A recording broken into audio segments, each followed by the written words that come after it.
ಓಂ ನಮಃ ಶಿವಾಯ, ಓಂ ನಮಃ ನಾರಾಯಣಾಯ. ಸ್ವಾಮಿ ಕುಲಕಚ್ಚ ನನ್ನೆಲ್ಲ ಪ್ರೀತಿ ವೀಕ್ಷಕರಿಗೆ ಶಿವಾಯಂ ಕನ್ನಡ ಆಧ್ಯಾತ್ಮಿಕ ಚಾನೆಲ್ಗೆ ಸ್ವಾಗತ. ಈ ಒಂದು ಮಂತ್ರ ನಿಮ್ಮ ಏನಾದರೂ ರೋಗದ ಅಂದರೆ ಆರೋಗ್ಯ ಸಮಸ್ಯೆ ಇದ್ದರೆ ರೋಗ ದೂರ ಮಾಡೋಕ್ಕೆ ಅಥವಾ ವಾಸಿ ಮಾಡೋಕ್ಕೆ ಈ ಒಂದು ಮಂತ್ರ ಅತ್ಯಂತ ಪರಿಣಾಮಕಾರಿ ಅಂತಲೇ ಹೇಳಬಹುದು. ಆ ಮಂತ್ರದ ಬಗ್ಗೆ ಹೇಳ್ತೇನೆ. ಅದಕ್ಕಿಂತ ಮುಂಚೆ ಚಾನಲನ್ನು ನೋಡ್ತಾ ಇದ್ರೆ ನೀವು ಯಾರು ಸಬ್ಸ್ಕ್ರೈಬ್ ಮಾಡದೇ ಇದ್ದರೆ ದಯವಿಟ್ಟು ಸಬ್ಸ್ಕ್ರೈಬ್ ಮಾಡಿ. ಸಬ್ಸ್ಕ್ರಿಪ್ಷನ್ಸ್ ಫ್ರೀ ಆಗಿರುತ್ತೆ. ಆದಷ್ಟು ಲೈಕ್ ಮಾಡಿ, ಶೇರ್ ಮಾಡಿ. ಇಂಥ ವೀಡಿಯೋಗಳನ್ನು ಆಧ್ಯಾತ್ಮಿಕಕ್ಕೆ ಜ್ಯೋತಿಷಕ್ಕೆ ಸಂಬಂಧಪಟ್ಟ ವೀಡಿಯೋನ ಹಾಕ್ತಾ ಇರ್ತೇನೆ. ಹಾಗೆಯೇ ನೀವು ಸಬ್ಸ್ಕ್ರೈಬ್ ಅಂತ ಒತ್ತುವಾಗ ಸೈಡಲ್ಲಿ ಬೆಲ್ ಐಕಾನ್ ಇರುತ್ತೆ ಅಲ್ವಾ, ಅದನ್ನು ಕ್ಲಿಕ್ ಮಾಡಿದಾಗ ಆಲ್ ಅಂತ ಬರುತ್ತೆ. ಅದನ್ನು ಕ್ಲಿಕ್ ಮಾಡಿದರೆ ಮಾತ್ರ ನನ್ನ ಎಲ್ಲ ವೀಡಿಯೋ ನೋಟಿಫಿಕೇಷನ್ ನಿಮಗೆ ಬೇಗ ಸಿಗುವಂಥದ್ದು. ಹಾಗೆಯೇ ಇನ್ನೊಂದು ಏನು ಅಂದರೆ, ನಿಮ್ಮ ಏನಾದರೂ ಸಮಸ್ಯೆ ಇದೆ ನನ್ನ ಜೊತೆ ಮುಕ್ತವಾಗಿ ಹಂಚ್ಕೋಬೇಕು, ಏನಾದರೂ ಪರಿಹಾರ ಬೇಕು, ಸಮಾಧಾನದ ಮಾತು ಬೇಕು ಅಂದರೆ ಸ್ಪಷ್ಟವಾಗಿ ಅರ್ಥವಾಗುವಾಗೆ ಸಮಸ್ಯೆನ ಬರೆದು ಕಳುಹಿಸಿ. ರಾಶಿ ನಕ್ಷತ್ರದ ಜೊತೆಗೆ ಗೊತ್ತಿಲ್ಲ ಅಂದರೆ ಡೇಟ್ ಆಫ್ ಬರ್ತ್ ಹಾಕ್ಬೋದು. ಹಾಗೆ ಯಾರಿಗಾದ್ರೂ ಒಳ್ಳೆ ರೀತಿಯಲ್ಲಿ ನನ್ನ ಚಾನಲ್ ಮುಖಾಂತರ ನಿಮ್ಮ ಪರವಾಗಿ ವಿಶ್ ಮಾಡಬೇಕು ಅಂದರೆ ಖಂಡಿತವಾಗ್ಲೂ ಅದರ ಬಗ್ಗೆ ಡೀಟೇಲ್ ಆಗಿ ಬರೆದು ಕಳಿಸಿ, ಖಂಡಿತವಾಗ್ಲೂ ವಿಶ್ ಮಾಡ್ತೇನೆ. ಹಾಗೆ ರಾಶಿ ನಕ್ಷತ್ರ ಗೊತ್ತಿಲ್ಲ, ಡೇಟ್ ಆಫ್ ಬರ್ತ್ ಗೊತ್ತಿದೆ ಅಂತವರು ಕೂಡ ರಾಶಿ ನಕ್ಷತ್ರವನ್ನು ಕೇಳಬಹುದು. ಹಾಗೆ ಸಮಯದ ಅಭಾವದಿಂದ ಸ್ವಲ್ಪ ಉತ್ತರ ಕೊಡುವಾಗ ನಿಮ್ಮ ಪ್ರಶ್ನೆಗೆ ಲೇಟ್ ಆದರೆ ಚಿಂತೆ ಮಾಡಬೇಡಿ, ಖಂಡಿತವಾಗ್ಲೂ ಉತ್ತರ ಕೊಡ್ತೇನೆ. ನಾನು ನಿಮ್ಮ ಜೊತೆ ಯಾವತ್ತೂ ಇರ್ತೇನೆ. ನಾನು ನಂಬಿರುವ ಶಿವದೇವರ ಕೊರಗಜ್ಜ ದೈವದ ಆಶೀರ್ವಾದ ನನ್ನೆಲ್ಲ ಪ್ರೀತಿ ವೀಕ್ಷಕರ ಬಂಧುಗಳ ಮೇಲೆ ಇರುತ್ತೆ ಅಂತ ಹೇಳ್ತಾ, ಇವತ್ತು ನಾನು ಈಗಾಗಲೇ ತುಂಬ ಒಂದು ಮಂತ್ರಗಳ ಬಗ್ಗೆ ಹೇಳಿದ್ದೇನೆ. ಯಾವುದಕ್ಕೂ ಬಗ್ಗದ್ದು ಮಂತ್ರಕ್ಕೆ ಬಗ್ಗುತ್ತೆ. ಯಾವುದೇ ಒಂದು ಸಮಸ್ಯೆಯನ್ನು ಒಂದು ಮಂತ್ರದ ಮೂಲಕ ನೀವೇನಾದರೂ ಭಕ್ತಿ, ಶ್ರದ್ಧೆ, ನಂಬಿಕೆ, ಏಕಾಗ್ರತೆಯಿಂದ ಮಾಡಿದರೆ ಖಂಡಿತವಾಗ್ಲೂ ಆ ಸಮಸ್ಯೆ ನಿಮ್ಮಿಂದ ದೂರವಾಗುತ್ತೆ.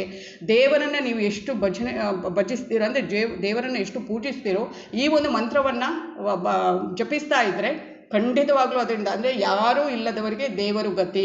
ಏನೂ ಯಾವುದಕ್ಕೂ ಬಗ್ಗದ್ದು ಮಂತ್ರಕ್ಕೆ ಬಗ್ಗುವಂಥದ್ದು. ಈ ಥರ ಎಲ್ಲ ಅಂದರೆ ದೇವರ ಮೇಲಿನ ನಂಬಿಕೆ, ಮಂತ್ರ ಪಠನೆ ಇವೆರಡೂ ಇದ್ದರೆ ಅದು ನಮಗೆ ತುಂಬಾ ಫಲ ಕೊಡುವಂಥದ್ದು. ಇತ್ತೀಚಿನ ಕಾಲದಲ್ಲಿ ಹಣ ಇದ್ದರೂ ಕೂಡ ನೆಮ್ಮದಿ ಇಲ್ಲ, ರೋಗ ಒಂದಲ್ಲ ಒಂದು ಬಾಧೆ ಕೊಡುವಂಥದ್ದು.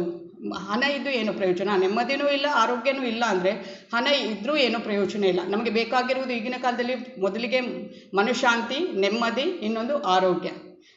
ಅದು ಇದ್ದು ಬರೀ ಹಣ ಅಂತ ಇದ್ದರೆ ಏನೂ ಪ್ರಯೋಜನ ಇಲ್ಲ. ಹಣದಿಂದ ಏನೂ ಮಾಡೋಕ್ಕಾಗಲ್ಲ.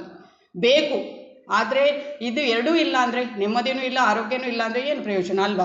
ಅದಕ್ಕೆ ನಾವು ಏನು ಮಾಡಬೇಕು, ಒಂದು ಸುಲಭ ಮಂತ್ರ ಹೀಗಿದೆ ಅಂದರೆ, ಹಿಂದಿನ ಕೆಲವು ಆರೋಗ್ಯ ವೃದ್ಧಿಗಾಗಿ ಒಂದು ಮಂತ್ರ ಅಂದರೆ ಶಿವದೇವರ ಮಂತ್ರ ಆಗಿರ್ಬೋದು, ನಾರಾಯಣ ಮಂತ್ರ ಆಗಿರ್ಬೋದು. ನಿಮಗೆ ಇನ್ನೂ ಅಂದರೆ ನೀವು ಯಾವಾಗ ನಿಮಗೆ ಸಾಧ್ಯವಾಗುತ್ತೋ, ಏನಾದರೂ ಆರೋಗ್ಯ ಸಮಸ್ಯೆ ನಿಮಗೆ ಸದಾ ಕಾಡ್ತಾ ಇದ್ದರೆ ಅದರಿಂದ ಹೊರಗೆ ಏನೇ ಮದ್ದು ಮಾಡಿದರೂ ಅದರಿಂದ ಹೊರಗೆ ಬರ್ತಾ ಇಲ್ಲ ಅಂದರೆ ಗ್ರಹಗತಿಗಳಿಂದ ಆ ಥರ ಆಗುವಂಥದ್ದು.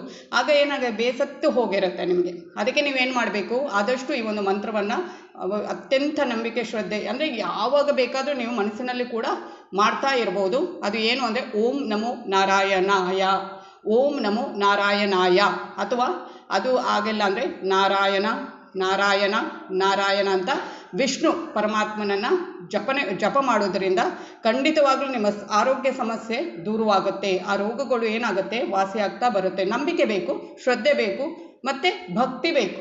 ಇದೆಲ್ಲ ಇದ್ದರೆ ಮಾತ್ರ ಸಾಧ್ಯ. ಸುಮ್ಮನೆ ಏನೋ ಹೇಳಬೇಕು ಅಂತ ಹೇಳಬೇಡಿ. ಅತ್ಯಂತ ಶ್ರದ್ಧಾಪೂರ್ವಕವಾಗಿ ಭಕ್ತಿಯಿಂದ ಈ ಒಂದು ಮಂತ್ರವನ್ನು ನೀವು ಪಠನೆ ಮಾಡ್ತಾ ಇರಿ. ಆದಷ್ಟು ನಾರಾಯಣ ನಾರಾಯಣ ನಾರಾಯಣ ಅಂತ, ಓಂ ನಮೋ ನಾರಾಯಣಾಯ ಅಂತಲೂ ಹೇಳ್ಬೋದು. ಅದು ಇಲ್ಲಾಂದರೆ ನಾರಾಯಣ ನಾರಾಯಣ ನಾರಾಯಣದ ಎಷ್ಟು ಸಾಧ್ಯವೋ ಅಷ್ಟು ಮಾಡ್ತಾ ಇರಿ. ಖಂಡಿತವಾಗ್ಲೂ ಫಲ ಸಿಗುತ್ತೆ.